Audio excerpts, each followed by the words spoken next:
Hi guys, welcome to mister Ganesh ಅವನ್ YouTube channel. Guys, Bhairathi Ranagal movie ಹೇಗಿದೆ, honest review ಜೊತೆಗೆ public ನ ರಿವ್ಯೂ, ಯಾವ ರೀತಿ ಈ ಒಂದು ಸಿನಿಮಾಗೆ ರಿವ್ಯೂಗಳು ಬರ್ತಾ ಇದೆ, ಜೊತೆಗೆ ಭೈರತಿ ರಣಗಲ್ ಸಿನಿಮಾದ ಮೊದಲ ದಿನದ ಬಾಕ್ಸ್ ಆಫೀಸ್ ಕಲೆಕ್ಷನ್ ಎಷ್ಟು ಎಲ್ಲವನ್ನ ತಿಳ್ಕೊಳ್ತಾ ಹೋಗೋಣ. ಅದಕ್ಕಿಂತ ಮುಂಚೆ ನಮ್ಮ ಒಂದು ಚಾನಲ್ಗೆ ಹೊಸಬ್ರು ಬಂದಿದ್ರೆ ದಯವಿಟ್ಟು ಚಾನಲ್ ಅನ್ನ ಸಬ್ಸ್ಕ್ರೈಬ್ ಆಗಿ, ಹಾಗೆ ಪಕ್ಕದಲ್ಲಿರೋ ಒಂದು ಆಲ್ ಬಟನ್ ಮೇಲೆ ಕ್ಲಿಕ್ ಮಾಡಿ ನಾನು ಯಾವುದೇ ವಿಡಿಯೋ ಹಾಕಿದ್ರು ನೋಟಿಫಿಕೇಶನ್ ಮುಖಾಂತರ ನಿಮಗೆ ಬರುತ್ತೆ ಅಂತ ಹೇಳ್ತೀನಿ. ಗೈಸ್, ಮೊದಲನೇದಾಗಿ ಈ ಒಂದು ಭೈರತಿ ರಣಗಲ್ ಮೂವಿ 300ಕ್ಕೂ ಅಧಿಕ ಸ್ಕ್ರೀನ್ಗಳಲ್ಲಿ ರಿಲೀಸ್ ಆಗಿದೆ. ಮೂವಿ ಮಾತ್ರ ತುಂಬಾ ಚೆನ್ನಾಗಿ ಮೂಡ್ ಬಂದಿದೆ ಅಂತ ಹೇಳ್ಬೋದು. ಮ್ಯೂಸಿಕಲ್ ಆಗಿರ್ಬೋದು, ಆಕ್ಟಿಂಗ್ ಅಲ್ಲಿ ಆಗಿರ್ಬೋದು, ಡೈರೆಕ್ಷನ್ ಅಲ್ಲಿ ಆಗಿರ್ಬೋದು, ಪ್ರತಿಯೊಂದು ಸಹ ಈ ಒಂದು ಮೂವಿ ತುಂಬಾ ಅಚ್ಚುಕಟ್ಟಾಗಿ ಮೂಡ್ ಬಂದಿದೆ ಅಂತ ಹೇಳ್ಬೋದು. ಒಂದು ಒಳ್ಳೆ ಮೂವಿ ಅಂತ ಹೇಳ್ಬೋದು.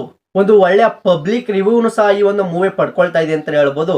ಸಿನಿಮಾ ನೋಡಲು ಹೋದಂತ ಪ್ರೇಕ್ಷಕರು ಸಹ ಈ ಒಂದು ಮೂವಿ ಚೆನ್ನಾಗಿ ಮೂಡ್ ಬಂದಿದೆ, ಮೂವಿ ತುಂಬಾ ಚೆನ್ನಾಗಿದೆ ಅಂತಾರೆ ಪ್ರತಿಯೊಬ್ರು ಸಹ ಹೇಳ್ತಾ ಇರುವಂತದ್ದು. ಆದ್ರಿಂದ ಪ್ರತಿಯೊಬ್ರು ಸಹ ಈ ಒಂದು ಸಿನಿಮಾವನ್ನ ಥಿಯೇಟರ್ಗೆ ಹೋಗಿ ನೋಡ್ಬೋದು ಅಂತ ಹೇಳ್ತೀನಿ.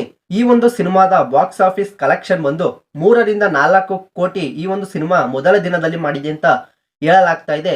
ಇದು ಯಾವುದೇ ರೀತಿಯ ಸಿನಿಮಾ ತಂಡದಿಂದ ಬಂದಂತ ಅಫಿಷಿಯಲ್ ಕನ್ಫರ್ಮೇಶನ್ ಅಲ್ಲ. ಇದು ಒಂದು ಅಂದಾಜಿನ ಪ್ರಕಾರ ಹೇಳ್ತಾ ಇರುವಂತ ಒಂದು ಕನ್ಫರ್ಮೇಶನ್. ಸಿನಿಮಾ ತಂಡ ಇನ್ನು ಯಾವುದೇ ಸಹ ಕನ್ಫರ್ಮೇಶನ್ ಅನ್ನ ಕೊಟ್ಟಿಲ್ಲ.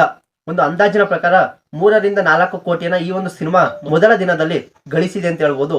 ಜೊತೆಗೆ ಇವತ್ತು ಶನಿವಾರ ಮತ್ತೆ ನಾಳೆ ಭಾನುವಾರ ಆಗಿರೋದ್ರಿಂದ ನೆನ್ನೆಗಿಂತ ಇವತ್ತು ಮತ್ತೆ ನಾಳೆ ಅಧಿಕ ಕಲೆಕ್ಷನ್ ಅನ್ನ ಈ ಒಂದು ಸಿನಿಮಾ ಮಾಡಬಹುದು ಅಂತ ಒಂದು ನಿರೀಕ್ಷೆಯನ್ನ ಇಟ್ಕೋಬಹುದು. ಪ್ರತಿಯೊಬ್ರು ಸಹ ಥಿಯೇಟರ್ಗೆ ಹೋಗಿ ಸಿನಿಮಾವನ್ನ ನೋಡಿ, ಯಾವುದೇ ಕನ್ನಡ ಸಿನಿಮಾವಾಗ್ಲಿ ಥಿಯೇಟರ್ಗೆ ವಿಸಿಟ್ ಕೊಟ್ಟು ಆ ಒಂದು ಸಿನಿಮಾವನ್ನ ನೋಡಿ ಪ್ರೋತ್ಸಾಹವನ್ನ ಕೊಡಿ ಅಂತ ಹೇಳ್ತೀನಿ. ಯಾವುದೇ ಸಿನಿಮಾ ರಿಲೀಸ್ ಆದ್ರೂ ಥಿಯೇಟರ್ಗೆ ಹೋಗಿ ನೋಡಿ ಅಂತ ಹೇಳ್ತಾ ವಿಡಿಯೋನ ಮುಗಿಸ್ತಾ ಇದ್ದೀನಿ. Thank you for watching guys.